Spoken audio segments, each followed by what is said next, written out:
Hello students, welcome to my channel twin physics. তোমাদের রায়মার্টিনের model question paper semester 4 যেটা আলোচনা চলছিল লাইভ ক্লাসে, তার 18টা সেটের মধ্যে আমাদের 9টা সেট কমপ্লিট হয়ে গেছে। এই মাত্র লাইভ ক্লাসটা কমপ্লিট করলাম।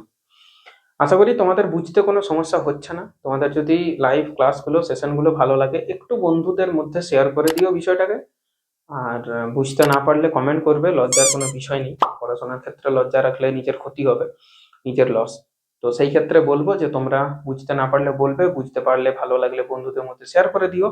এবং তার সাথে সাথে 9 নম্বর এই স্কুলটা আমার জাস্ট মারাত্মক লেগেছে। আমি বলবো সবাইকে 9 নম্বর স্কুলটা একটু হলেও কিন্তু সলভ করতে, কারণ এখানে প্রশ্নগুলো যেটা ছিল সেটা একেবারে ইজি ছিল না, মডারেট টু হাই লেভেলের ছিল।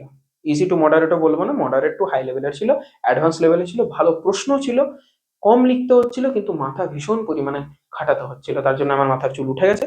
खत्म। যাই হোক, জোকসে পার। তো কেমন লাগলো তোমাদের 9 নম্বরের ইয়েটা একটু আমাকে জানাবে। মাত্র শেষ করলাম। জেনারেল ডাউটের প্রশ্ন ছিল তোমাদের, খুব যে জায়গাগুলো ছেলেমেয়েরা স্কিপ করে সেখান থেকে কোশ্চেন ছিল। তো বেশ ভালো ছিল প্রশ্নটা। যতগুলো স্কুল করিয়েছি তার মধ্যে 9 নম্বরটা আমার জন্য বেস্ট ছিল। Thanks for watching the video. By.